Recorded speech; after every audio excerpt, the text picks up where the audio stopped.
totally, it'll be interesting that everyone learns one or two things from it. Hello, Bavika. Please tell us where you're joining us from.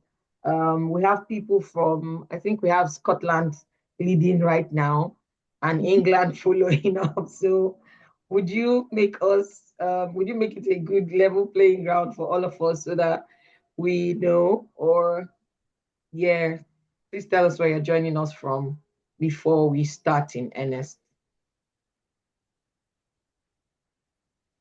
Yes, so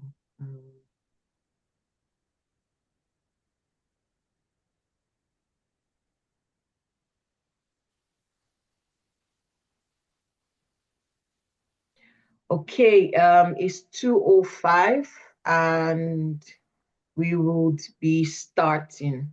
So I mean, take off my soothing music. So what you're listening to is my soothing voice and face. Yeah, so good afternoon or good day, everyone from every part of the world that you're joining us from. Anyone that is joining now, thank you for joining us from Sheffield, from Aberdeen, from Edinburgh, from I don't know where Bavika is joining us from, but happy to have everyone on the call. And this is the second webinar that we're having on, the Joyed Up webinar series. And essentially, what the webinar is about is to introduce what we are working on, one, and also bring education information to you in such a way that changes our lives as we proceed. This particular one is very dear to me because in the search or in the research to build Joy, I have met several people, I have come in contact with several information that are critical that is critical rather to the build of what we are working on. And I do not think I think the best thing to do is to share it and bring this information to everyone. So that's what we're going to be doing today. I will just share my screen to properly introduce and then we get on with it. So if you please confirm that you can see my screen before I continue speaking, that would be fine. So if anyone can just say, I can see your screen, I can hear your voice, that would be good, because now I can't see anyone's gesture. We can only see your face and hear you clearly, not your screen. How about now? Actually, how about? No, you can see another beautiful face. Unless maybe it's because I'm on the phone, though. Maybe. You know what? Can anyone else see my screen, please? No, I can see your screen clearly. Okay, so I will stop sharing.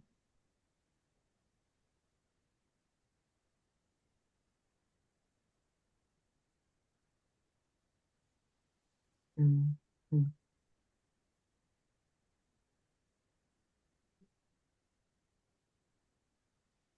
Now can you see my screen?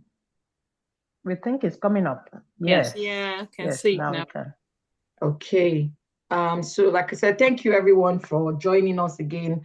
What we are doing is groundbreaking because we realize that, okay, just 2 seconds. I would also give hosting privileges to one of my colleagues here so that she can let people in. Yeah. So yeah, what we're doing is phenomenal. We are tackling a problem that cascades beyond whoever it is that is actually going through this problem. And this problem is postnatal depression. There are so many things that triggers postnatal depression. There are so many things that are linked to postnatal depression. And what we're doing today is to speak on one of them because it is critical, not just only to the people that it affects, but to the people surrounding them. And again, knowledge is good, but applied knowledge is more powerful. And so we will be speaking, what we're doing today in Joy is building a platform that addresses postnatal depression.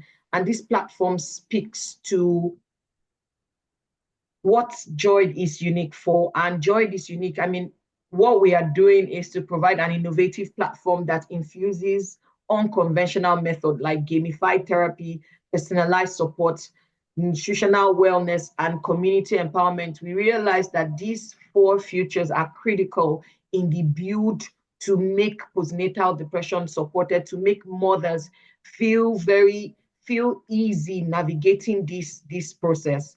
What we're speaking on right now is nutrition, right? And just to give you a bit of statistics on how the problem is very prevalent, 1 in 7 mothers go through postnatal depression, and this is a global number. So if you imagine the number in maybe where you are at or people that you know, this number is alarming. And if we can do something to change that number, why not? Like I said, we're speaking on minds and meals, and this is a quote that I found to be very, very interesting. So imagine that the key to enhancing your mental wellness lies not just in the therapy or the medication, but also in your plate. Research has proven that nutritional psychiatry reveals that our dietary choices profoundly influence our mood, cognition, and overall mental health. By understanding and optimizing this connection, especially during the critical periods of our lives, right, we can unlock avenues to holistic well-being. So this is very profound, but I don't want to be the one speaking. Like, we have invited experts that have over a decade of experience in this field to come and enlighten us, to come and let us know what is critical that we should be informed about and use this going forward. Knowledge is good, but when you apply the knowledge that you have received, it is even better. So without much ado, you know me. Hello again, if you're just joining. I'm Tolu, mother of 3, and I'm building this phenomenal product that is set to change lives forever. It has a global outlook, and I'm happy that you're part of the team or part of this journey to bring it to life. So right now, I would have a session. We're having 2 sessions. One of them is with, of course, I never get to pronounce her name properly, so I will not. And the other, I would introduce our next speaker when we get on board. So I'll just run through her bio before we start. So she has over a decade of experience in nutrition and dietetics across communities and clinical settings. She has dedicated 12 years to advancing health outcomes through dietary intervention. As a certified breastfeeding counselor and a baby-friendly hospital initiative ambassador, she has served as a valuable resource in nutrition and dietetics, demonstrating a commitment to maternal health and child health. Her professional journey encompasses role within child health department and adult services, providing care to individuals across the lifespan from preconception stages to the elderly. Her expertise extends to guiding families through complementary feeding, weaning, and transitioning to family foods, tailoring recipes to meet unique need for each child. Additionally, she has developed nutritional plans for all age groups. So it doesn't matter what age you are on this call, it is relevant to you, and information content and assisted patients with diet-related health conditions. So without further delay, I'll stop sharing my screen so that we can get to it. Yeah, so please don't let me murder your name again. Thank you. Thank you so much. Thank you for joining us on the call today. It is such a joy. Like I said, it's an honor to have you join us. When we met, it just seemed like the right thing to do. Like I mentioned, nutrition is very critical, and it is just important that, we highlight this critical aspect of nutrition and, just hammer on how it is affecting mental health, because a lot of people don't know that what you eat actually affects, what you think or your state of mind. So if you can maybe shed more light on that and, draw inferences from your experience, that would be really good. Okay, thank you so much, Tolu. Hi, everybody. It's such a great opportunity to be here. I'm happy I can share one or two things to help people make informed choices and decisions that affect their health as far as nutrition and dietetics is concerned. So I'm passionate about nutrition and dietetics, and Tolu has said a lot. So without further ado, I will say nice meeting the other guest, and then nice meeting everybody. Tolu, I've met you, so nice meeting. So you don't need it again. But then we'll go straight into it. How nutrition fuels maternal mental health. Nutrition is something that affects everybody and not just maternal and child health. And I say that as people, women, or even men, we may find ourselves in this situation if one day we decide to be parents. And so it's very important that nutrition starts very early for us. When I spoke with Tolu some weeks back, before this was planned, the conversation was around a similar program we did during COVID around the same thing. And it will shock you to know that we've gone beyond eating what we want to eat because we think we can afford or that's what we have available to a position of what am I getting from what I'm eating, because that child you are bringing into this world has every right to question what you did and what you didn't do right. Some of these things can be prevented because I watched people struggle to have a child. I had a client like that. They became friends, but they had been struggling only for this woman to eventually take him.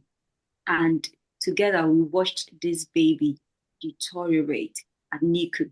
And eventually, after several weeks of pushing and doing all that we thought we could do, we lost the baby. And this is something that can start even in the womb, because looking at where some of us are coming from, like African background, I don't like saying black because nobody's color looks black. So looking at where we are coming from, I will say that mostly people get pregnant without even knowing that they are pregnant. And by the time they come to the hospitals, most of the vital organs that needed the right nutrients to make sure that everything was perfect is sometimes developed. So yes, this, if you come to me as a professional and you are giving this information that, oh, you are now realizing you are pregnant and there are some deficiencies, it can even have a toll on you as far as your mental health is concerned. Because if you are a mother that reads a lot, most of the times people who are always much worried are the mothers who can read a lot or find information for themselves.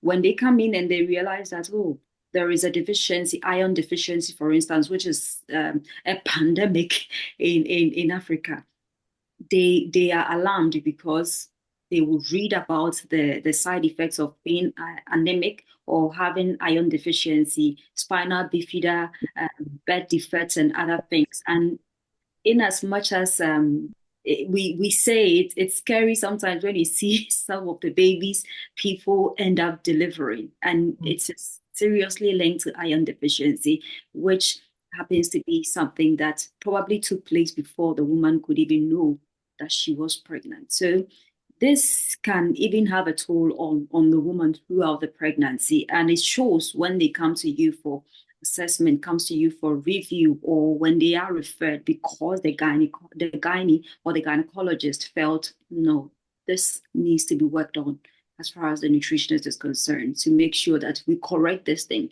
Because one thing that happens is that it can also have a toll on you. And you during COVID, most people, you could see that they were mentally affected because there were no blood donation exercises. And so when they realized that, okay, I am week 34, week 35, week 36, and I have low blood levels, and now they have to find people to come in and donate so that at the point of delivery, we don't record maternal and child deaths. Can see that that's a different trauma on its own, and it takes a toll on some of these women. There are women who get pregnant, they come to you and you can't even recognize them as they progress through the pregnancy. So it's a conversation that's very, very important. I will start off by saying I've said a lot, but I'm going straight to the points I have to talk about because of time, because I know I have 20 minutes. Now, as far as nutrition is concerned, you have to be mindful. If you are looking at getting pregnant, it is very important that you prep your system. How do you prep your system? Mostly the blame is pushed on the woman, thinking that it is a woman's responsibility to make sure that we have a successful pregnancy. Narrative is changing, or this was the narrative, but it's like women have to shoulder a lot of things. This is not a gender thing, but I'm just saying that that's what it was. But now, you as a man, there's two people getting pregnant. And so you also have a responsibility as far as making sure that this pregnancy is successful. And how do you do it? How you do it is to make sure that you are contributing to healthy sperms as far as the entire pregnancy is concerned. And you have to also make some changes as far as your lifestyle choices are concerned to make sure that the quality of the semen that is coming to meet this egg to make sure this miracle happens is done in a healthy way. So nutrition, the mother will need to do something about it as far as prepping your system for that pregnancy is concerned. And there are two nutrients you need to be deliberate about as far as prepping your system is concerned. So we'll say iron. In Africa or wherever you find yourself, if you are even outside Africa, meat is something that is so cheap for those who are outside the country. And even in Africa, we are so fortunate to have them also options. And I know my Nigerian friends, they have a lot of protein in their food. When you see Nigerian meal, you are like, oh my God, it's like the whole sea is in a pan. So when it comes to protein, I know that if people know what they have to anyway, I'm Ghanaian and we love you. If it comes to protein, it's like for our continent, we do so well as far as protein is concerned. So during pregnancy, now you've prepped your system. During pregnancy, it's very important that as far as the WHO is concerned, every pregnant woman has to encounter a registered nutritionist or dietitian 3 times at least throughout the pregnancy. Because if you are able to meet a nutritionist or dietitian for the first trimester, he or she will be able to tell you that, okay, we need to hit on our folate stores or we need to hit on our ions. If there are any other, as far as mental health is concerned, I can get some feedback. So if there are any corrections or anything that is being presented with that they have to help you as far as any other extra thing is concerned, they would do that. And then during postpartum, so after the baby is out, that is where I've dealt with some people who are really, really, really depressed. I met a lady on the ward. I was going for ward rounds. She badly wanted this baby. It was her first child. And you know how women feel about their first pregnancy and their first child. But her husband was even a doctor. But the lady was so shattered that she was like, I don't want to see the baby. I don't want to feed the baby. I don't want to hold the baby because it was a painful delivery. Like the processes involved was very, very difficult for the lady. And so at that point, clearly she was depressed. And the husband, who happens to be a doctor, was just standing there not knowing what to do. So it's very important that we also make sure that our fortification is that strong. Iron will be with you. So far as we run on blood, iron and folate is something that you need to work with. Adequate intake of nutrients per trimester is very important. I've given the first trimester being much of folates, irons, depending on what you also need. Your nutritionist, dietitian, together with a specialist taking care of you, can be able to make some adjustments for you as far as some other nutrients are concerned. For trimester 2, calcium sits in there.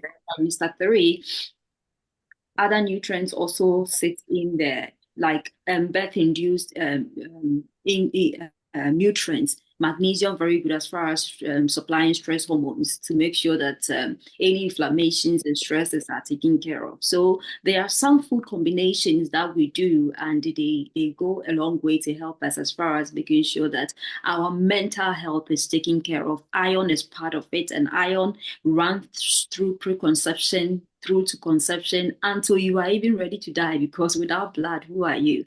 And so it's very important. Some food sources I would want to quickly talk about, and I will run through it so that if there are any questions, it will give me the opportunity to talk more about them. So food sources, the fact that I'm giving these examples is something I always attach to my presentations. When you tell our people that something is good, people try to abuse it. But this is not for us to abuse it, but to make sure that we have them as part of our meals. I told people there was a time in my country, coconut water was a big thing, and I could literally see people going to buy 10 bottles, drinking them a day because it had potassium, which was very, very good as far as the sexual life of men is concerned. And so coconut water became like the new aphrodisiac. People were just buying coconut water. So let's be cautious, moderation and taking the right amount is also good, because a lot of potassium in your body can also result in another condition.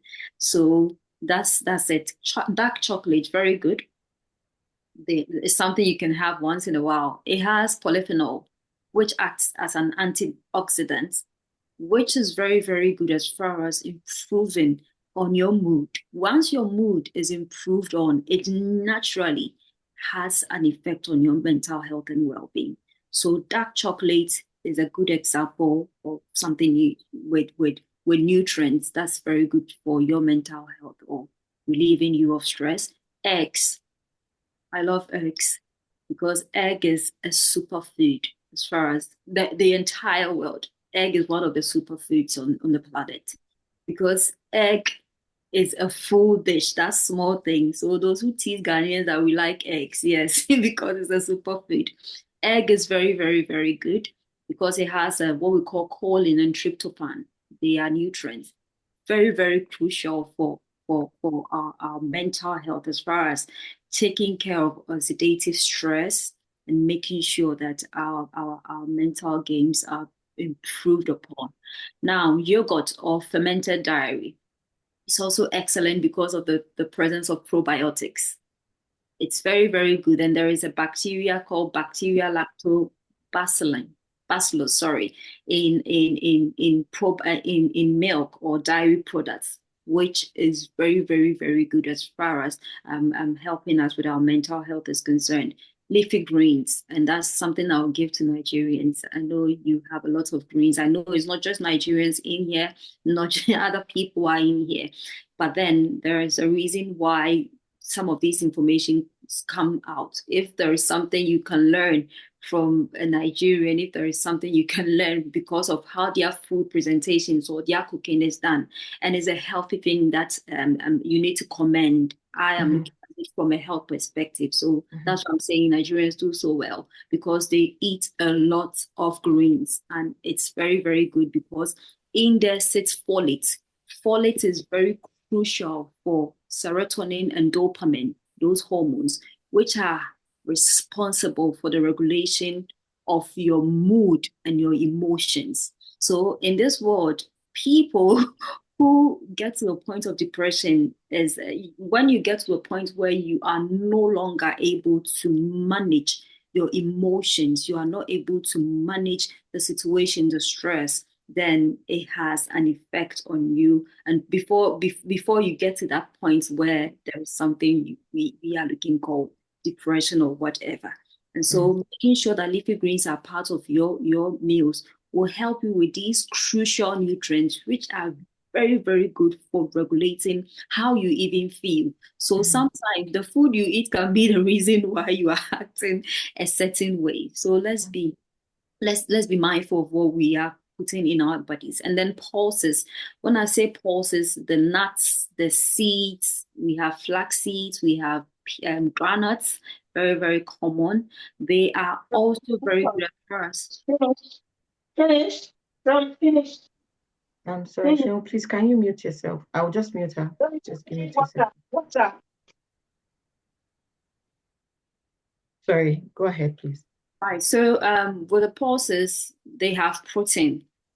So protein doesn't just sit in meat. There are protein in pulses. They have B vitamins, and some of them contain iron. That's why people who don't take meat are sometimes advised to take beans. And it's also a first-class protein. So they are also good as far as making sure the B vitamins are very good as far as your mood and the management of your emotions are concerned due to the nutrients that sit in there, and it goes a long way to affect your mental health. Lastly, colorful fruits and vegetables. These are a few examples I want to share with you. Like I said, the questions that will come in will also inform some of the information that can come out as far as my answering of these questions are concerned. Now, colorful fruits and vegetables, they have phytonutrients, they have antioxidants. Anytime I hear antioxidants, I'm happy because are being served something that gives you that clears your system of cancer-causing free radicals.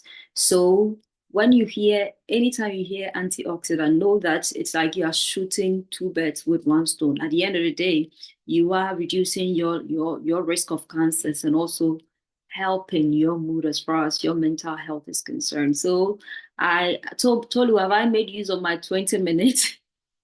Yes, just at the nick of time. I have a couple of questions here from people. So some of them, I think you have spoken about them, but Yeah, so, the others I would just so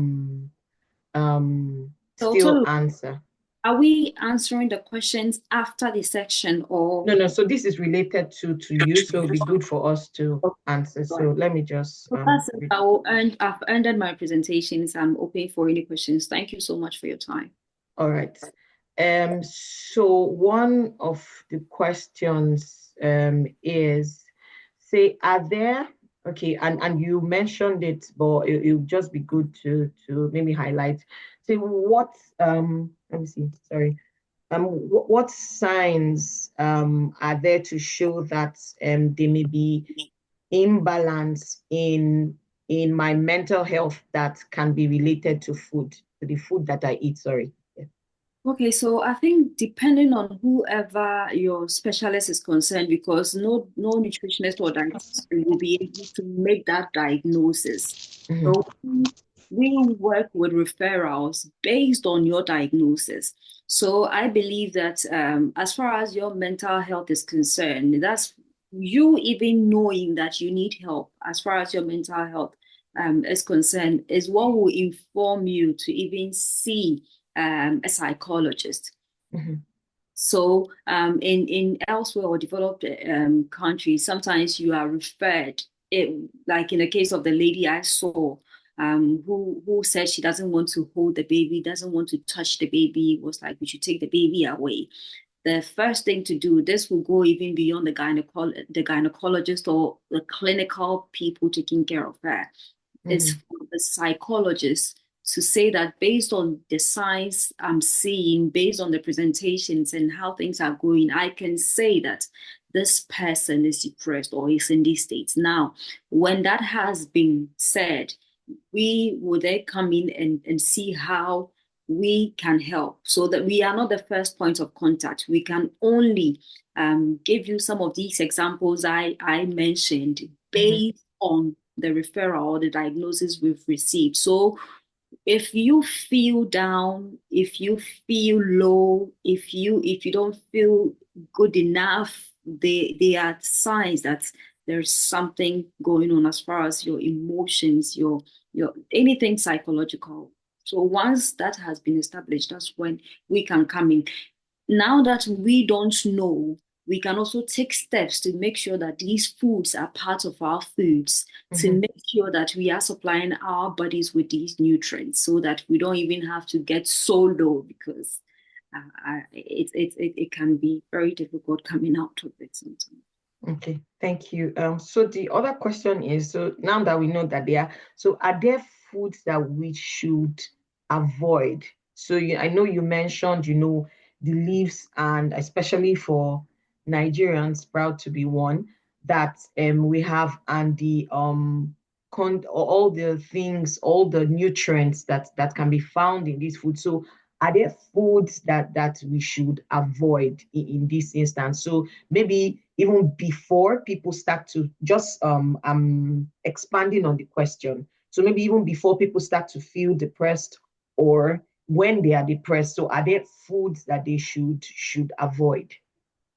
I will start off by saying any food that causes any form of inflammation, alcohol. There are people you can't tell them to stay off completely, and that's not even the goal. I've had a friend who was taking off smoking, and it nearly cost the man his life, because this is somebody who can do 2 packets a day. So for people like that, you don't. That's how I even practice. For instance, you meet somebody who has done this for 10 years, 20 years, 30 years, even before I was born.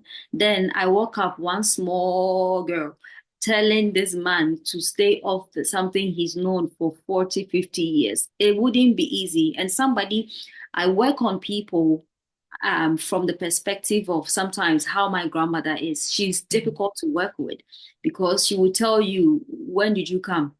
I've lived 70 years of my life, or 70, 80 years of my life doing this. So you have to take people out of these things gradually. If you are somebody who likes to take, I don't want to say alcoholic because that's so strong.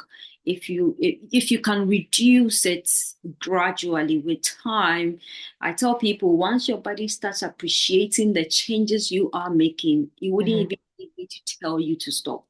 Gradually you will stop. So alcohol can be good, can be bad. Our body needs a certain amount of alcohol, but then I don't want to go into that conversation.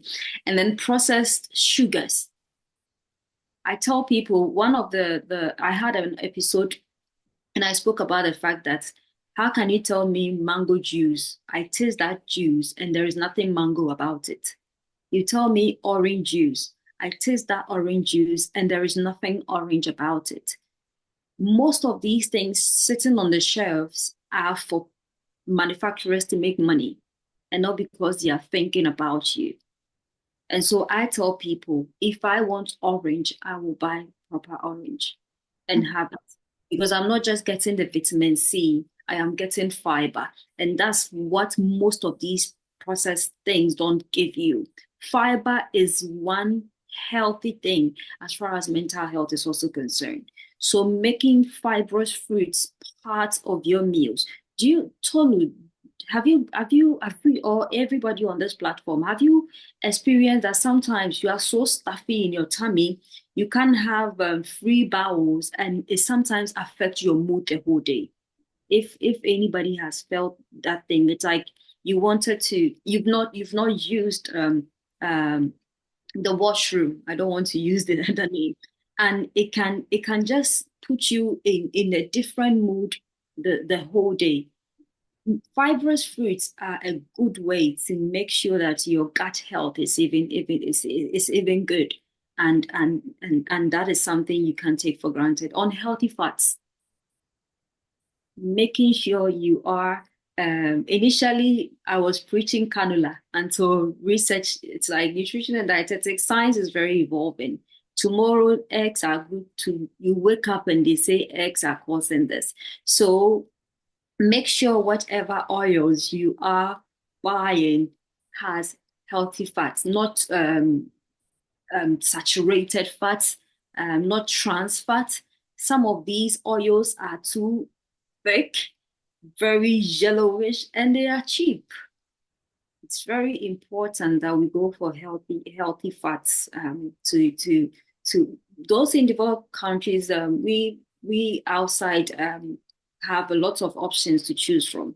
So I say that make sure that you are reading labels. That's the only clue I can give you.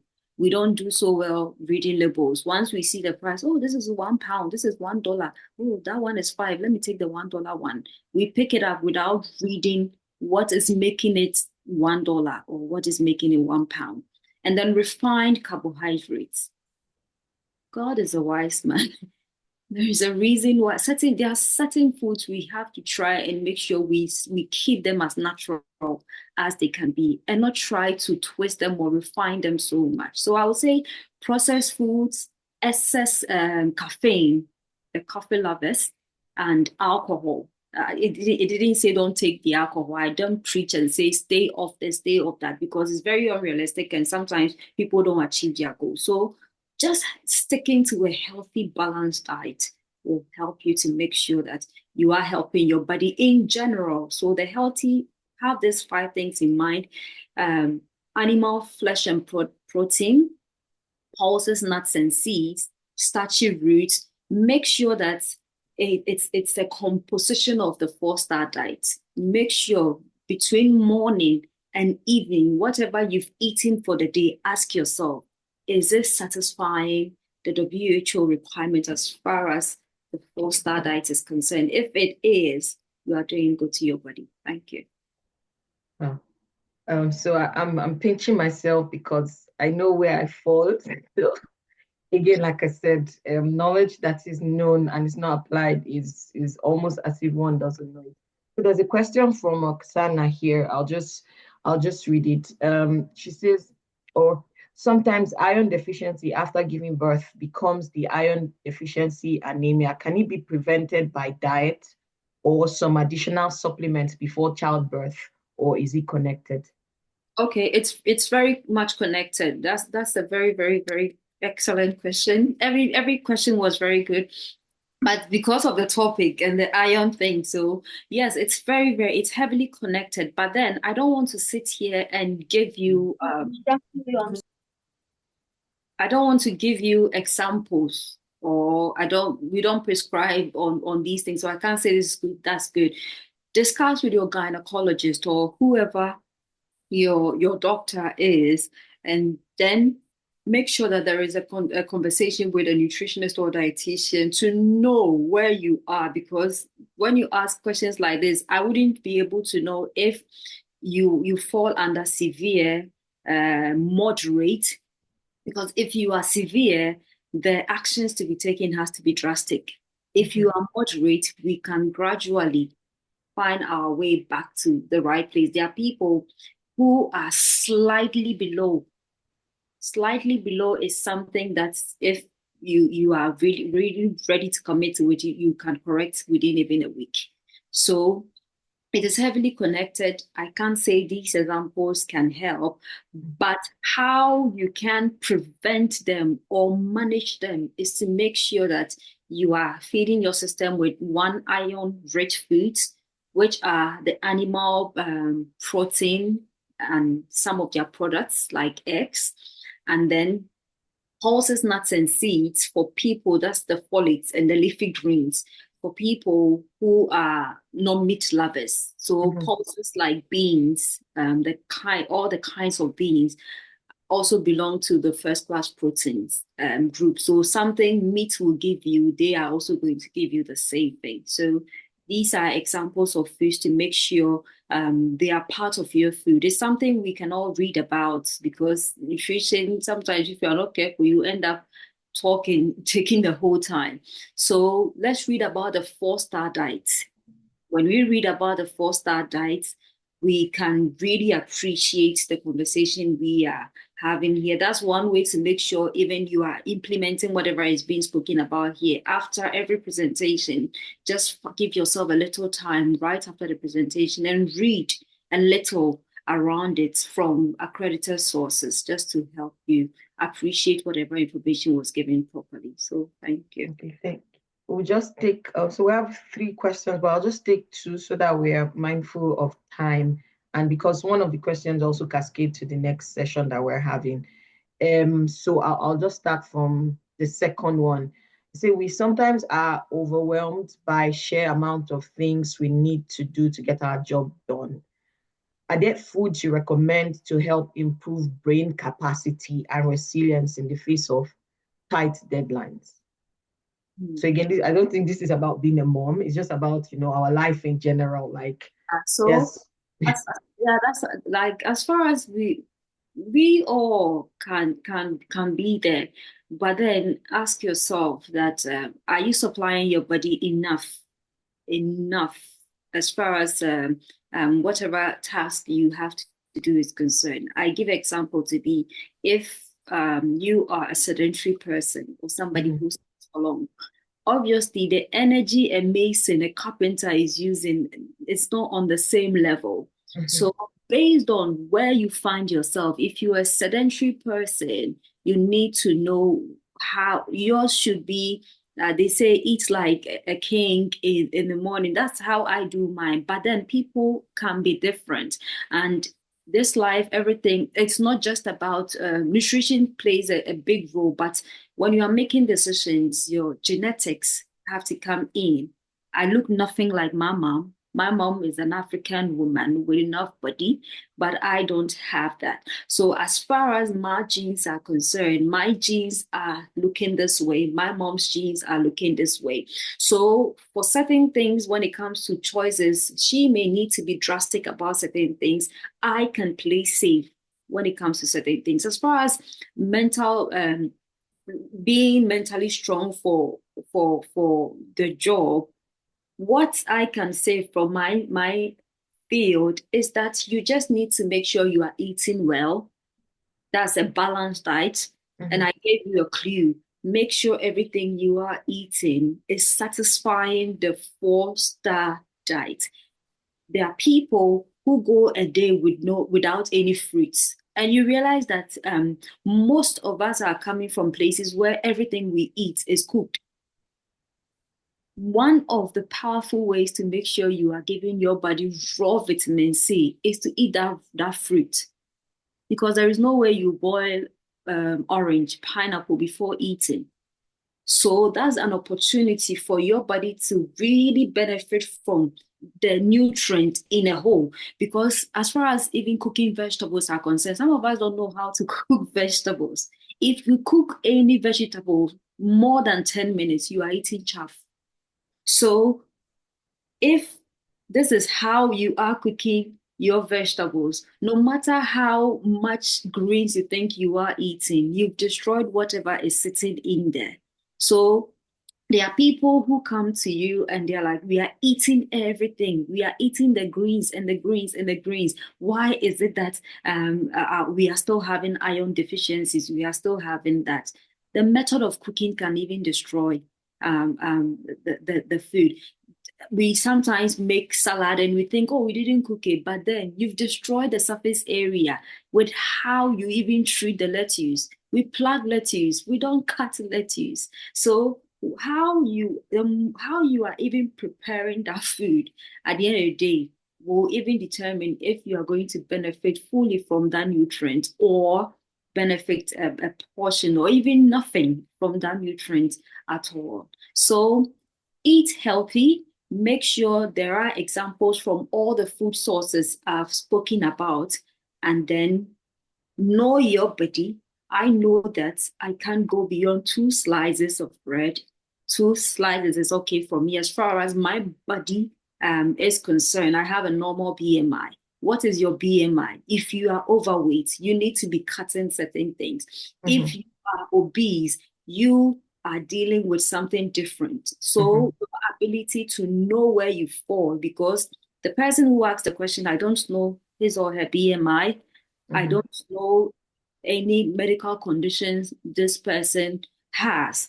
So it will be difficult for me to say that let's cut here, let's do it this way. But the general information I can give you is that make sure you are eating healthy. Stop skipping meals. That is one thing that I can also tell you, especially if you're somebody who uses your head a lot. Stop skipping meals because your brain functions on nutrients. You need the nutrients to make sure your brain keeps going. Eat your breakfast, eat your lunch, eat your supper, and take healthy snacks. My snack, I don't joke with tangerines because an orange a day can make sure you get the vitamin C you need for the day. So if nothing at all, at least an orange a day. Thank you so much. Wow, I'm full. So, wow, okay. Thank you so much. I know we have more questions, but again, because Dolapo, who's speaking? Okay. Dolapo, who's our next guest. Let me just share my screen again. Thank you so much. Thank you for this session.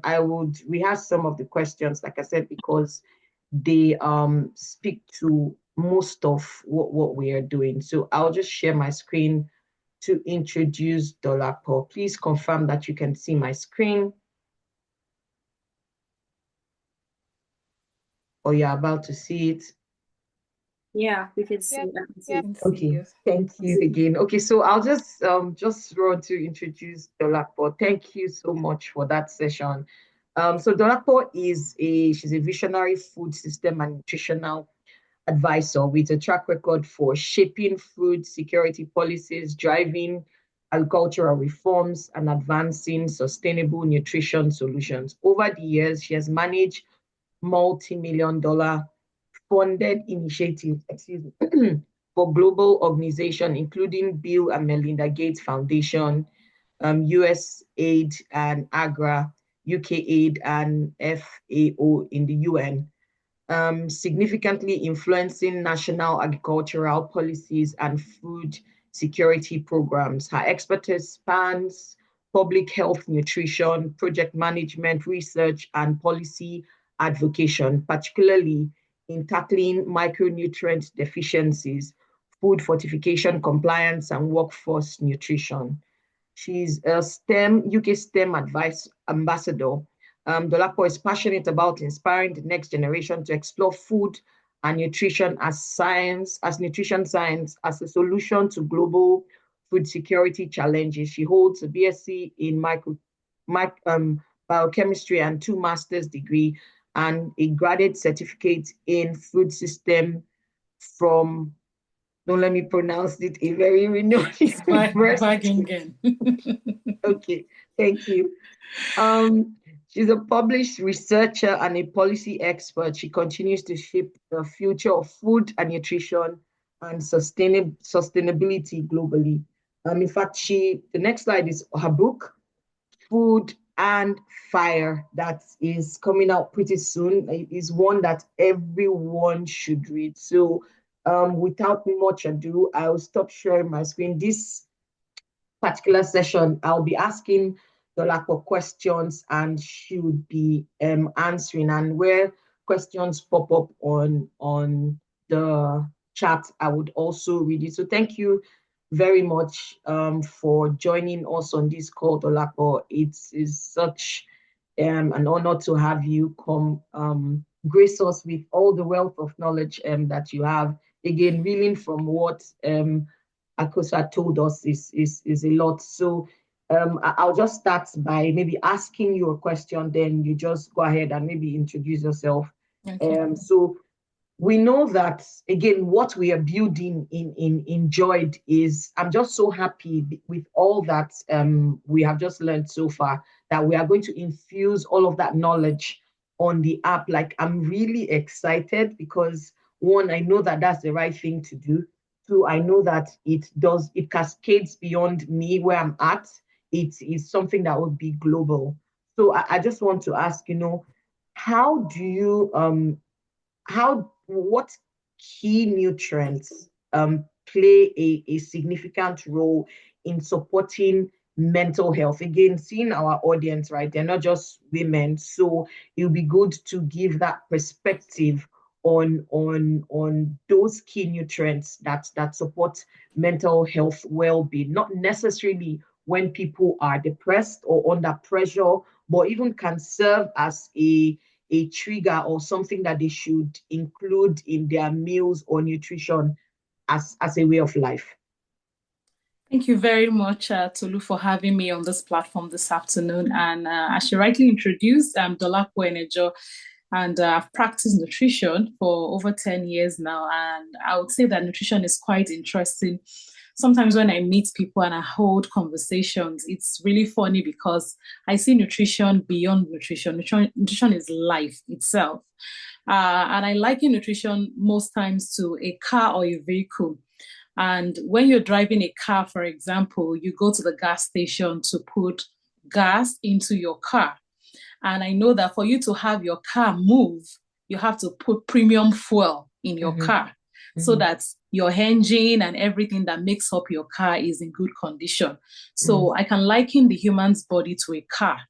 And when you put adulterated fuel in your car, your engine can get knocked. Anything can happen in the car system. And so it's very important that we see the body as a system.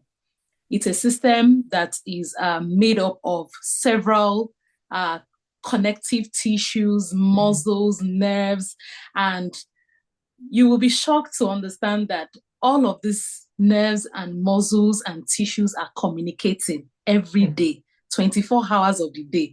Your body is communicating. And that's why many times when you go to the hospital, sometimes your GP will say, listen to your body. It's like you're listening to music. Your body is telling you something. And so just the same way with a car, if you put adulterated fuel in a car, anything can go wrong with your car. It can stop on the way when you're on the highway and cause an accident, and anything can happen.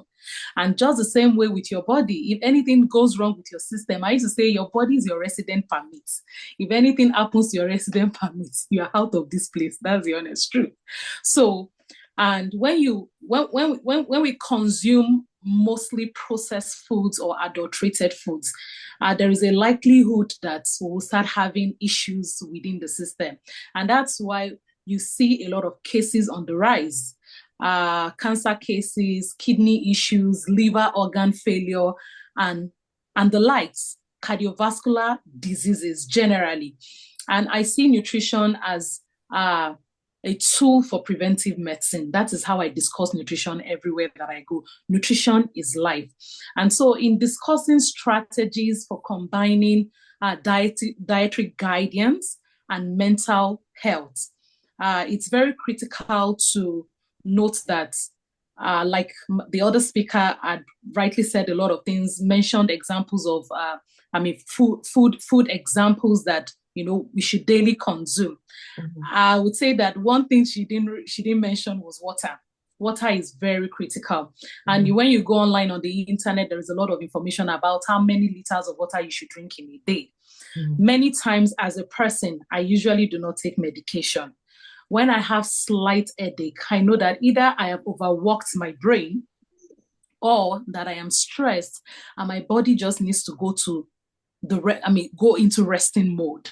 And what I do is I take a lot of water and I just go to sleep. And you won't believe it, by the time I am standing up from the bed, the headache has vanished. And I wouldn't have to take paracetamol or have to take any painkiller to make that headache go away. So what I'm trying to explain is that everything that has been created, that surrounds us, that we see in our environment, has been made for us naturally, organically. Is something that I would say that, and one of the things that I wrote in my book, food manufacturers, they are experimenting.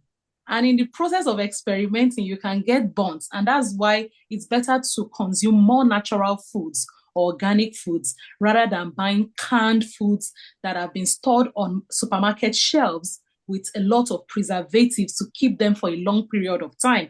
And that's what I see that is so rampant here in this climate, because people go into the shopping malls and you see ready to eat spaghetti bolognese. You just toss it into the microwave, just punch it with your fork and knife, and then you microwave it and is good to go. And then before you know it, few years down the line, somebody is having cancer issues, somebody is battling liver failure, somebody is battling kidney dialysis. So one very important thing, other than the examples of foods that has been explained in the previous conversation by Akosua, is that we need to take a lot of water every day. Whether you are sitting by your desk and you are working on your laptop, or you are walking, your water bottle should not be far away from you.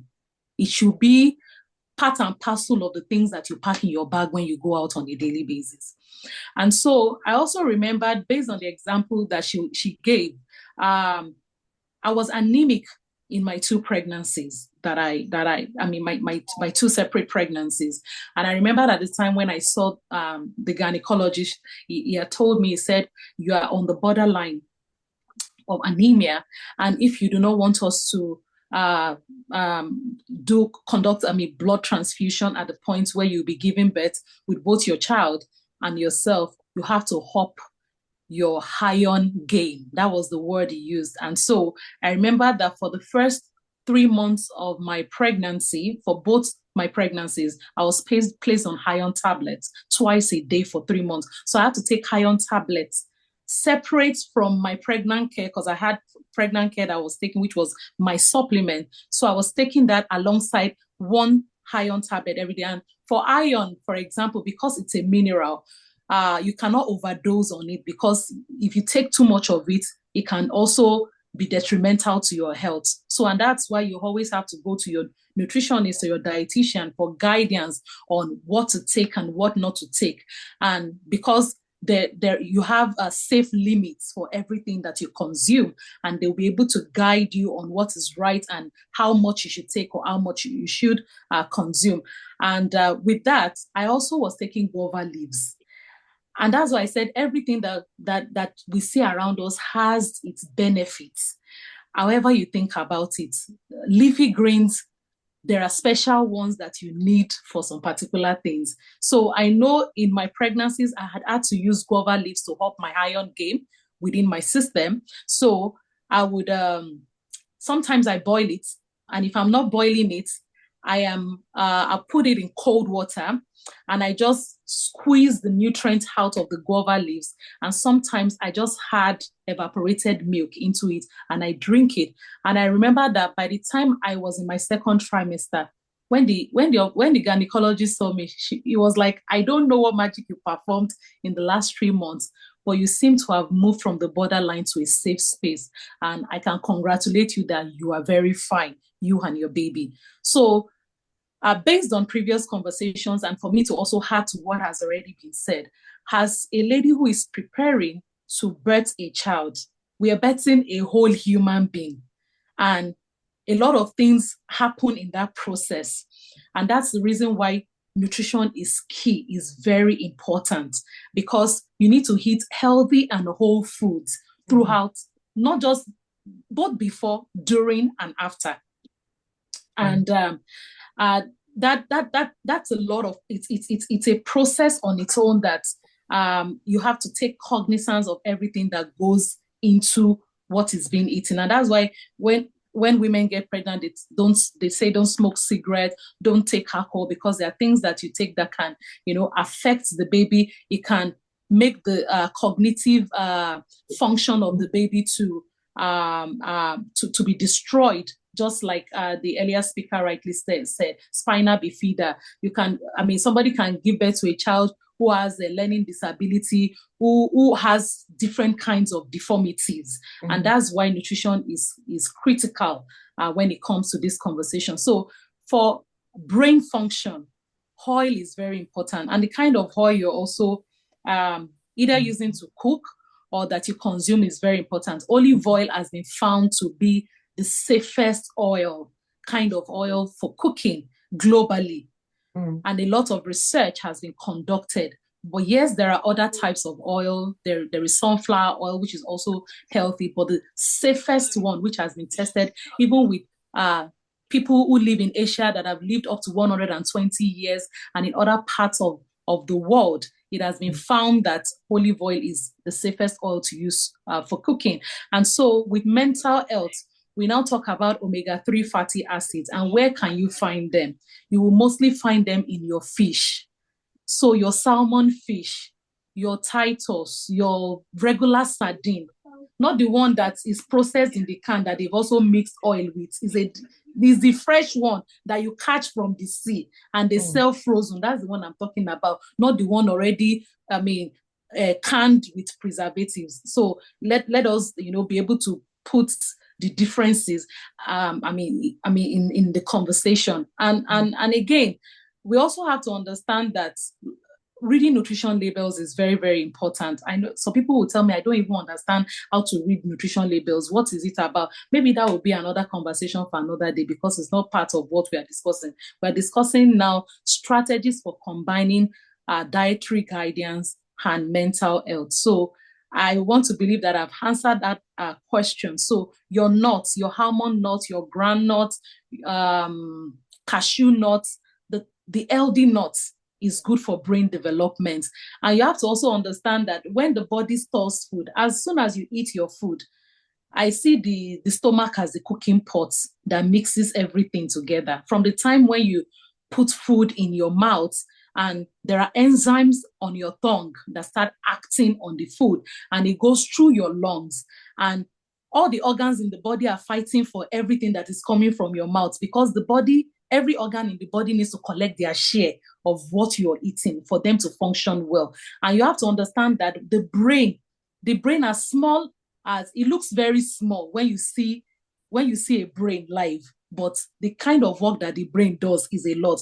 And that's why as the food goes into the stomach, the liver stores some after, the sharing formula has happened, with the small intestine keeping some has been sent to the heart so that the heart is pumping blood very well for you, and some would be sent again to the brain. So there is a lot of signal happening within the system as you're eating. The food is being transferred to all the places where it is needed. All the muscles, the nerves, the tissues are collecting their own. Your protein is broken down into amino acids, for tissue repair and for your muscles to function well. And then your fats and oil, the liver takes the one that needs to be stored for the time when you're in a fasted state, in a fasting state. So when people say, but I don't eat food every day because I'm fasting. When you are fasting, your body is still using food, because the food that the liver stores for you when you have eaten, when you are fasting, that is the one that is being released for the body to be used. And that's why keeping yourself hydrated is very important, because the water that you drink is what helps all the organs in the body to function well. Because vitamins as well, micronutrients, helps in carrying all these food substances, molecules, glucose across the body. So when you take vitamins, it aids in the movement of food from small intestine to the pancreas, to the gallbladder, to your heart, to your brain. That's why you have to always keep yourself hydrated, because water is liquid, and because our nerves and muscles and tissues are very tiny, you need water to help you to pass all those things through those tiny pipes that connects the body and makes us a human being. So keeping yourself hydrated will really help your brain, and eating healthy whole foods will help the brain to continually function well, which is part of what makes us enjoy optimal mental well-being. Wow, thank you. Thank you so much. I forgot to introduce, we have our midwife, Dio, on the call. Thank you for joining us, Dio. Thank you. She also dropped a comment. Just wanted to highlight that. So the second question that I want to ask is also taken from one of the questions that Bavika asked about sleep. And a lot of discussion has been going on. People have said a lot of things about sleep and physical activity. And Akosua touched on that, when you're sedentary, depends on what you do, like major part of the day. If your role is mostly sedentary, then you need to be able to add some physical activity to that. But I just want to draw on the question, like I said, from Bavika. How much sleep is enough? How much sleep is good for the body? Again, because I know that sleep is essential, and some people say they are sleep deprived. Some people, while they're sleeping, they're still calculating. Are there foods that help people to, remain when you're supposed to just sleep, or maybe it's two? The question has two parts. So, how much sleep is enough for the body, regardless of our gender or the stage where we are at? And then are there foods that help people relax, so that when they are meant to sleep, they sleep? Yeah. Okay. So thank you for that question. I know that based on age, and there are several categories. For children it's mandatory that children should have 14 hours of sleep. So I think that's between age 4 to 12. But as an adult, you should have 8 hours of sleep. That's the standard. That's the gold standard. And you can also look that up online. I know that there's WHO standard, there's United Nations standard. But what I know for children, it's 14 hours. And for adults, it is 8 hours. So if you see that you are not having as much as 8 hours, because some people will say they break their sleep. I sleep 4 hours at night, and then I observe siesta in the afternoon for another 4 hours. But however your 24 hours goes, you have to ensure that you have quality 8 hours of sleep. So that's the mandatory standard. And then for foods that help us to sleep well, again, your salads, your Greek yogurt, your oatmeal, you will realize that there are some foods that when you eat like this, they will just knock you out. I don't know if you realize that. Most times when you eat healthy or when you eat well, you are either maybe feeling like sleeping almost immediately because your body goes to work immediately after eating. Your body is breaking down the food so that all the organs that need the food to function, it's like grinding is happening from the time food enters your mouth. And then it goes into the stomach, which is the cooking pot where everything is being mixed. All the mixes is happening and they are transferring it to all the parts that requires it. So when you take oats, for example, it helps you feel full. And then it aids sleep. And I've also noticed as well, when you take oat milk is also very good if you want to sleep. So people say, when I drink pap, I can sleep well, I can sleep for hours. So you have to also understand your system. So, but some of the foods that aid sleep, so if you mix your flaxseed, for example, with oats, some people do overnight oats and they just keep it in the fridge. And they say when they have that at night, it helps them to sleep very well. So your whole fibrous foods that has good fiber, those are the things that help you to sleep well. And also when you take the omega-3 fatty acids, foods from that category, it also helps and aids proper sleep, because those kind of foods helps with the brain function. So it tells your brain it's time to sleep and you go to sleep. You don't have to overwork yourself. So it's when we get, sometimes we feel stressed when we are not eating well and when we are also not sleeping well. So, and that's when stress happens, and that also affects our mental well-being. So when we combine all of this together, this type of foods, your leafy greens, your salads with avocado, boiled eggs, and your quinoa, that's how I pronounce it, your quinoa, your chia seeds, your oats, your healthy fibrous cereals, not the overly processed ones. There is no how you will not sleep, except you have just decided that you want your mind to be calculating, then you will not sleep. So, but yeah, I hope that answers that question. Thank you. All right. So the other question is, and I mean, seeing that you've done a lot of things with international organizations, so are there examples of successful programs that combine dietary guidance with mental health support? Are there examples of such? Yeah. So some of the examples I would share. So when we go to rural communities, for example, so I started my practice as a community nutritionist, and that's public health nutrition. And then at that point, I was working with malnourished rural women and children. And so when we go to these primary healthcare centers in rural communities, most of these women, they are either smallholder farmers or petty traders, small business owners who do not have access to basic healthcare services. And so most of them do not even understand what it means when you say bring your child to the health center for vaccination or to come and get some supplements or nutrients. So one way in which we reached out to them and we were able to gain, secure their buy-in and gain their confidence, because some people also feel like, oh, when they bring all these vaccines to all these health centers, they want to come and poison our children. Some people also have that cultural bias. So we got to the point where we started breaking our information down into simpler terms using local languages and social behavioral change communication. And that involves animation, videos, radio jingles, and we would translate some of these social behavioral communication tools into artifacts. So when I say artifacts, you could go into a primary health center, for example, where you would see a picture of a mother breastfeeding a child, and there will be an information beside it on what to do. And then we would also say, bring your children from 5 to 59 months, which is 5 years, to the primary health center to get vitamin A supplement. And what does vitamin A supplement do? This is something that, you vitamin A, you can get it from your fruits, you can get it from other food sources. But at some point, because we realized that we were dealing with a lot of malnourished children, which were either severely or moderately acutely malnourished, we then started radio jingles to bring them to the primary health centers. And it's just a drop. It's just like you take your flu drops in your nose. It's something similar.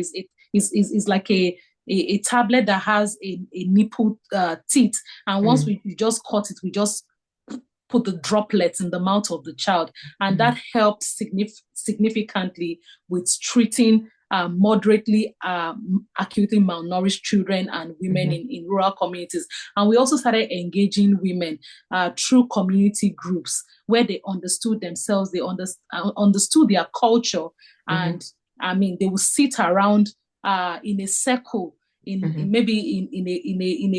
a community center, for example, and they will hold conversations. Even men will come, fathers will come, grandmothers will come, because it was not only targeted at women alone.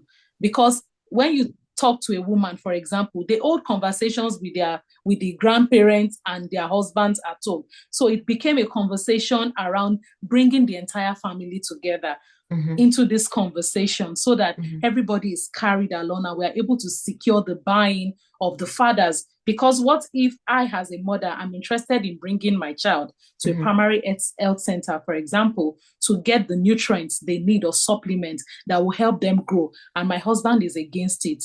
So these were some of the challenges we faced when we worked in these communities. Working with international NGOs, but with using all these SBCC tools, which we call them, we were able to, secure the buy-in of husbands, fathers, grandparents, mothers, aunties, and everybody, educating them, engaging them in food demonstrations, so giving them recipes.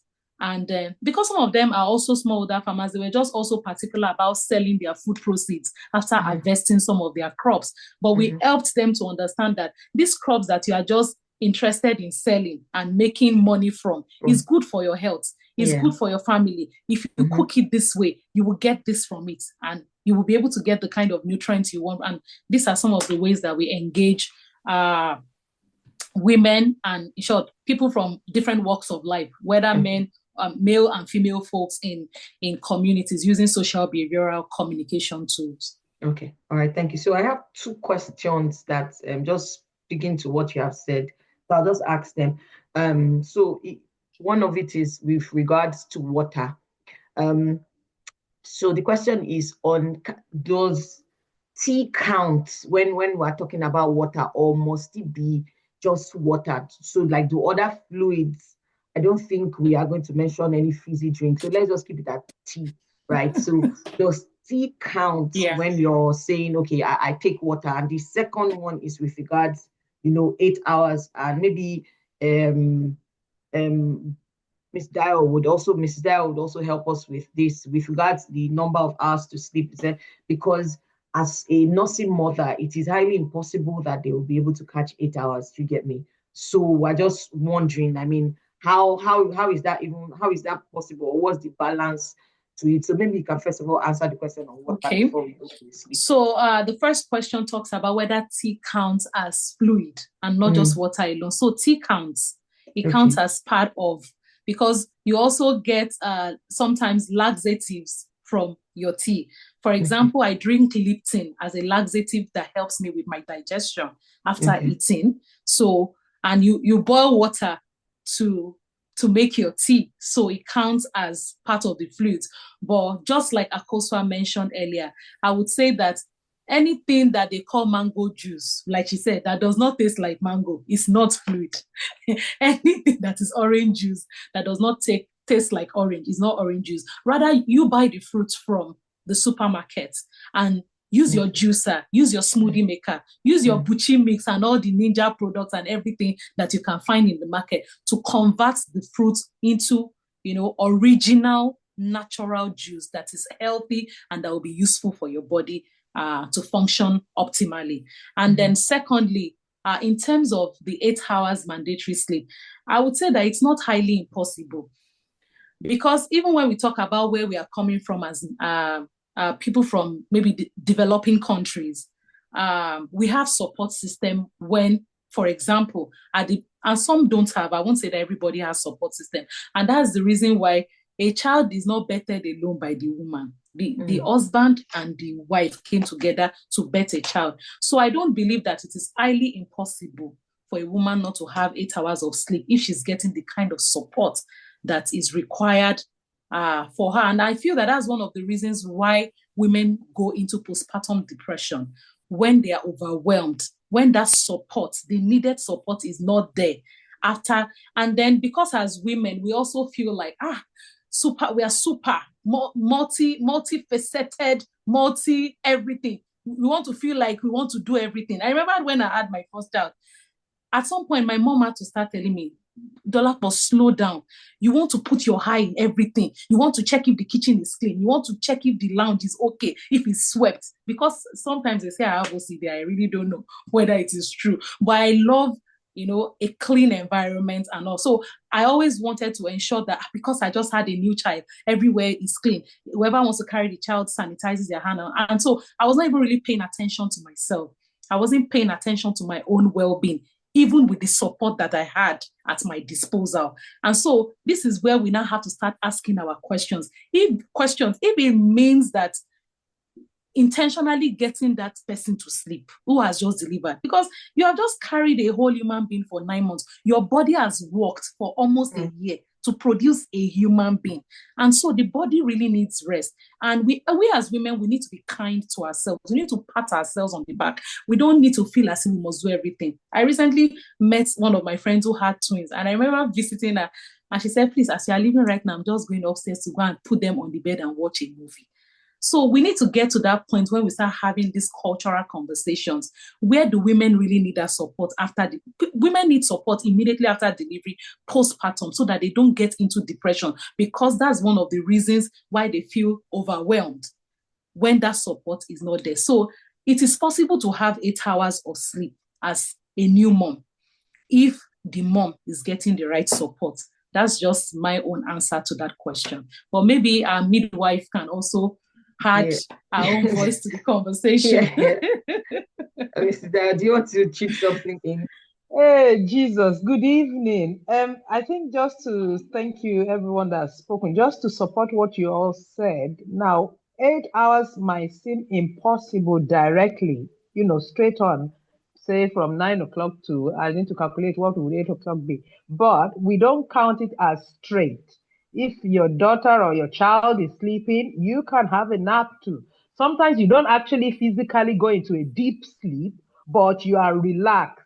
Your brain is not thinking about, oh, my husband needs to eat pounded yam, I need to cook it. And my mother-in-law needs to eat this, I need to do that. The plates are in the kitchen. Just as you said, use up the help that you have. All those friends, get them to even cook for you. I always say to my ladies, put it in the freezer so that you can bring it out. It is as good as you cook it. Or maybe you need to add a little salt or a little pepper. Manage it for that time that you're still getting to your feet. If you are not refreshed, you are not even good to yourself. Neither are you good to your husband, who you still have duty of care to, nor the child. So, and in the future, it's not only about this one child. Some of us will go on to have, maybe not me, 10 children, God blessing them. You need to be ready for that task. So don't just think, oh, the world has ended because I have my first child. regardless of the type of delivery you have, don't think, oh, it has to be a straight sleep, because most likely it's not possible, because you have to wake up to feed the baby as well. You need to look after yourself. But have it in your mind. Don't keep your mind busy. Okay, keep your mind calm. Even if it's a movie that you watch that would help you relax, that is good enough, because the adrenaline is not working and blah, blah, blah, blah. You are in your happy place, you are in your good place. That is fine. Also, regarding water, any form of water, even our vegetables have water. We have water leaf, for example. Okay, the food that we eat, the blended peppers, they count as water, as liquid. However, you need to cautiously think about, I am eating. So people are not eating at all. And that's not what we want. You want to have things. Watermelon is very rich in water. There are a lot of things that have water in them. Okay, so whichever way we will get it. And please, not everybody should rely on just supplements. Supplements is exactly what it is. It's supposed to supplement what you are eating, not take over. No, because a lot of people, they buy this fancy name, mother care and father care and grandma care and all this, and they're not actually eating the nutrients that they're supposed to be getting naturally. So we need to try and reduce that, increase the normal greens and red and different colored food that you are eating that are natural. Frozen is perfectly fine. Thinned is perfectly fine, because most times they get it from the source and then they put it that way, as long as you're aware of what you're eating or drinking. Thank you. Thank you. Thank you so much. So I'm just mindful of time. Just two last questions to you, Dolapo, before we end. So again, this is about, again, we're talking about the mind and the males. So just one question from Olu, and is about, when you're in a state of mourning, right? And is, again, some people tend towards being depressed when they are in that state. Again, this mourning can be any form of mourning, maybe mourning from a loss of a child. Like in this journey that I have been on, I have spoken to, and if anyone remembers, in our last session, Dr. Monica shared as well. And one of the times where she entered postnatal depression was when she miscarried, And so are there foods that, I know Akosua mentioned dark chocolate, are there foods that stimulate or bring you back, or maybe not necessarily bring you back completely, but would help with those doses of dopamine that you need to bring your mind back into, the journey that you were before? And the other one is on culture. Again, where, like she said, Africa, a lot of times these kind of things are not being talked about, like mental health. We associate it with being Gen Z because that's what they say, but the truth is, regardless of your age or the gen where you are, a lot of people still go through all of this. So from your experience, right, have you seen, what can be done to relax that stigma? Again, talking to ourselves, because sometimes even us, when we go through it, we don't talk about it because, like you said, nobody wants anybody to feel that I'm not capable. I'm not capable. I don't have my A game. Maybe I don't want to be B. I want to be A, and A asterisk consistently. So if you can just touch on those two questions so that we wrap up with those things. So I want to get the question right again. The first question is about the kind of foods that we can take when we are in that very low state, when there is lethargy and the person is really tired, depressed. And so again, one kind of your berries. So berries, whether it's blueberries, blackberries, raspberries, your grapes, all of them fall into the berries category. They are very good to help improve the mood, help to with the release of dopamine to improve one's mood levels. Also yogurt, whether low fat yogurt or the one that is not low fat yogurt, you can have it with granola. And I see a lot of people making parfaits out of it and even selling it on market shelf. But there are things that can be made at home. If you buy your Greek yogurt in the store, or you can also make your own yogurt by yourself at home using milk. So you culture your milk by yourself. You can use your microwave. You can use it in the cooking pot on your stove and make your yogurt by yourself. And you can, determine what goes into it because you made it by yourself and it's not a supermarket bought. And you can also have that with healthy grains. Like I mentioned, granola and other things that you would love to have it with strawberries, with raspberries, blueberries, and all of that. And that forms something that is very healthy for your system to improve one's mood levels. Another one would be eggs. We can mix eggs, boiled eggs, and avocado together. That also, because avocado is very rich in omega-3 fatty acids. It's very rich in oil. So other than using olive oil, which has been found to be one of the safest cooking oil globally, avocado also falls in that category. And when you boil your eggs with your yolk, you know how that yolk used to look very yellow, that kind of boiling, you boil it and mix it with your avocado is also very good to support your mental well-being. Another one would be leafy greens. So whether it's spinach, your kale leaf, however you like to eat it, whether you like to eat it as salad or you like to eat it as vegetable soup, is also very good to help improve one's mood. Salmon fish is very, very good as well. Sure, most of the oily fishes also falls within this category. Whether it's your mackerel, your silver egg fish, but some are just more oily compared to the others. But salmon is one oily fish that has been, sure, a lot of research has been carried out on salmon. If you go on PubMed, on NCBI, or where you can find accredited research papers, you will see that a lot of research has been carried out on salmon. And salmon has also been found to be in that category of healthy, oily fishes that helps to improve your mood, release that oxytocin, dopamine, improve your serotonin, all the hormones all those feel-good hormones that makes you really feel good, improves your mood and helps your mental well-being. Again, nuts and seeds. So almond nut, cashew nuts, gram nuts, all the nuts. Like just be chewing it, be in the office in front of your computer, put it by your side, ensure that you are munching on it, and it's very good as well. Your beans and your lentils, you can make moi moi out of it, bean pudding. I know this is a global platform. That's the name that is being called in another part of, Nigeria, but it's bean pudding or bean cake. So you can make turn beans into bean cake, into bean pudding, or whatever, however you love eating it. But beans and lentils, legumes, pulses also fall into this category. So these are the kind of foods that you can eat to help you feel good, to improve your mood, and to help you enjoy that optimal well-being. That when people see you, they'll just be like, your energy is just top notch. Like your energy is really high up there, and you are never experiencing moments where you have low mood levels. And so the second question now, if you can come again with the second the question. Stigma that is associated.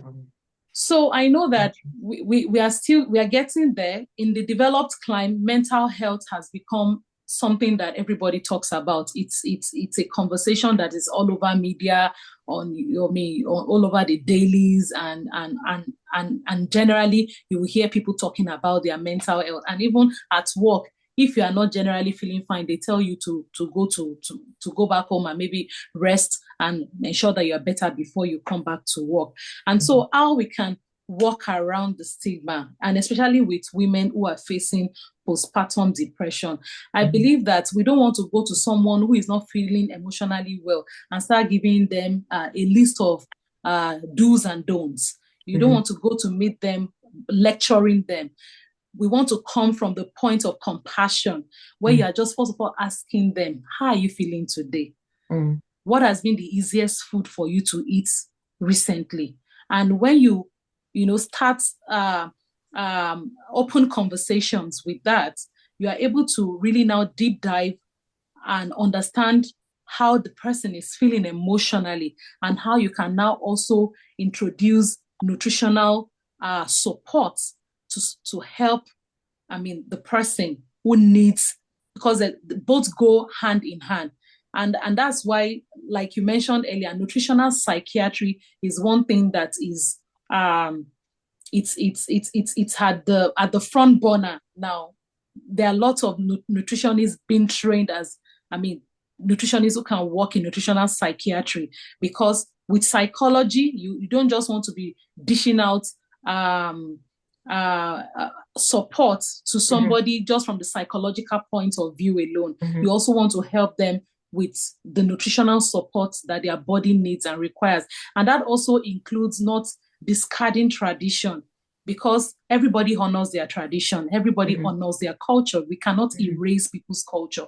If it means that in helping this person to become emotionally well, it involves helping them to eat the kind of soup that they are used to. If it's pepper soup, if it's palm oil stew, then give it to them. If it is turmeric stew, then make it and give them. Not that you erase it completely and you give them what you feel or what you think that they should have. It should be, there should be diversity in that conversation, in helping somebody with their emotional and mental well-being.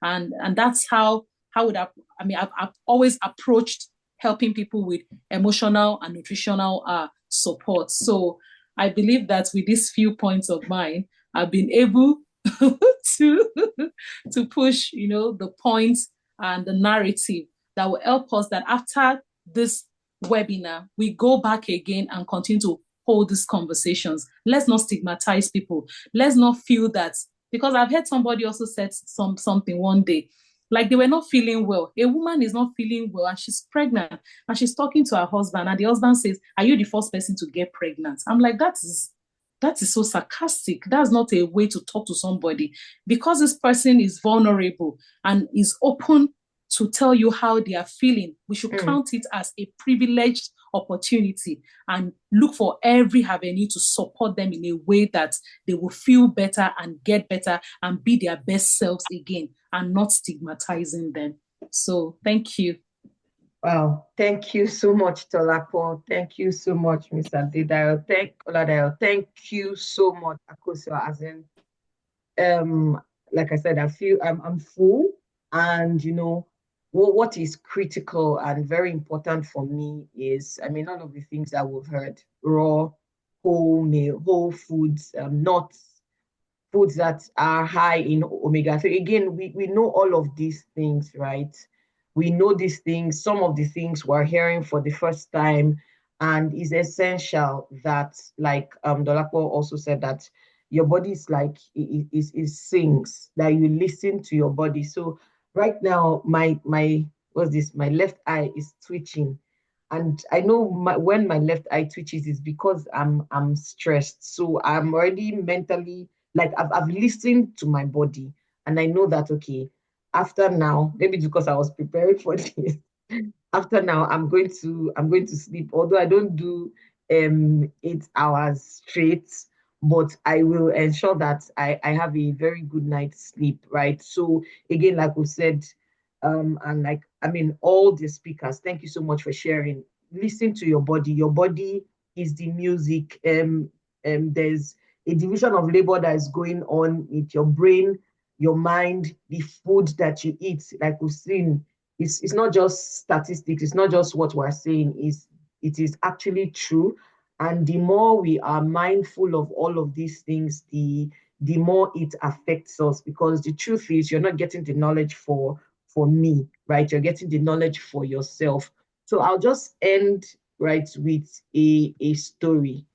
And it's a story that I Tolu. Sorry, 2 seconds. Yeah. Hello, Tolu. Please. Yes, please. Just a quick one. Okay. Regarding there is a point Dolapo. she made about iron. Let me quickly chip in this one. Okay, please. There is something we call inhibitors and enhancers. There are certain ingredients they can't come together. If you take a leafy vegetables and you pour dairy in, you've destroyed everything. Milk cannot be added to something leafy green, because at that point, milk becomes an inhibitor. So She mentioned that she did that and it helped her. Maybe something else was working for her.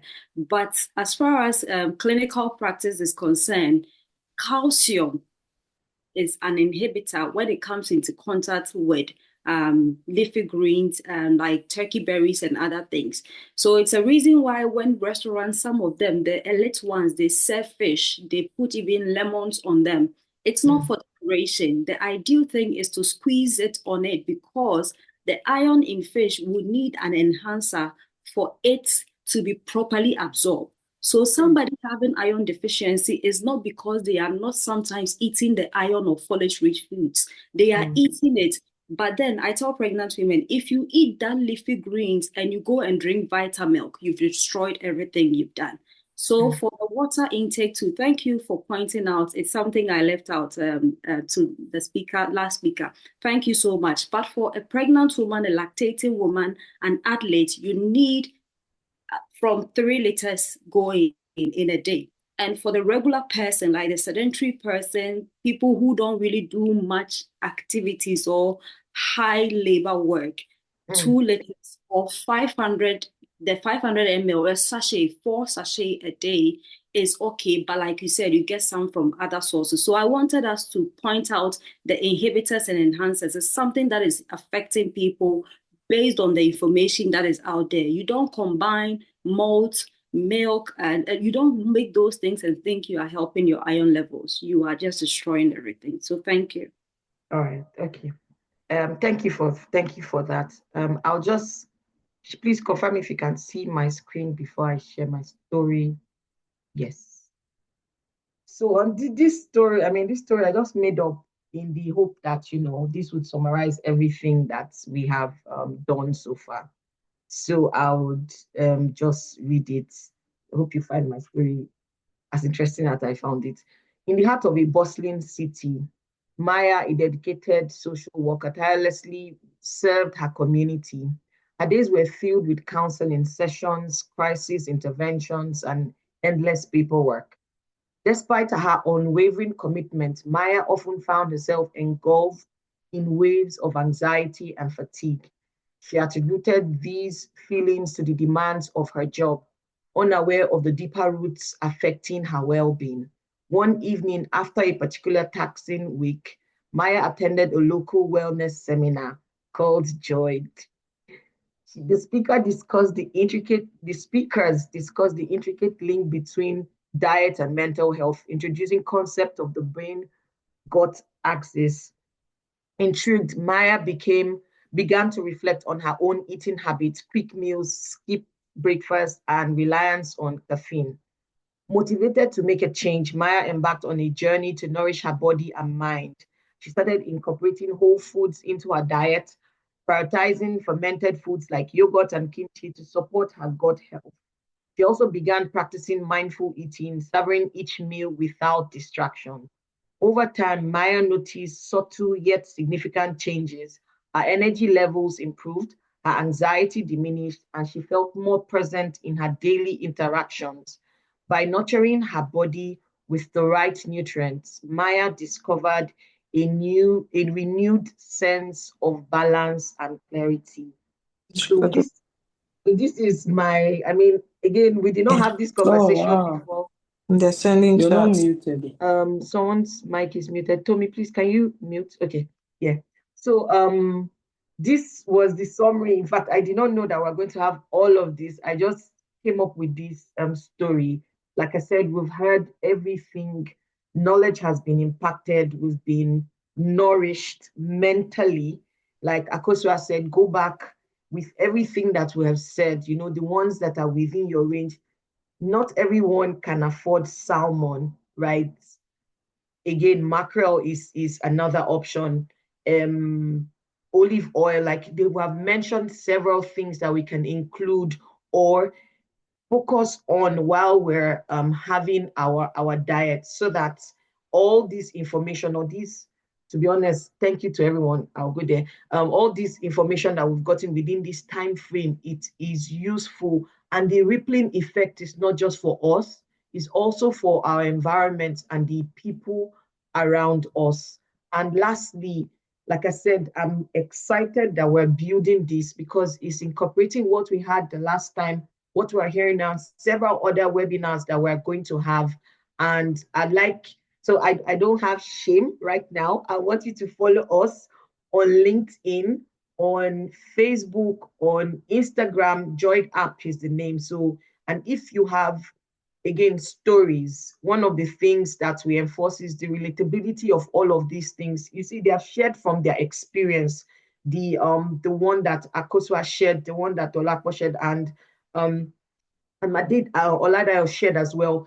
These experiences form the basis on which they have seen, and it has impacted lives. So if you have such experience and you want us to be able to show it and share it with other people such that it enhances the relatability of what we are trying to talk about, break the cultural stigma that is around the issue of postnatal depression. And at the end of the day, we are lighting the world because, again, we have someone from Middle East, we have someone from India, we have someone from England. I mean, people from England, people from Scotland. So this is a global scale that we have just started, and is a mission that is set to change the world forever.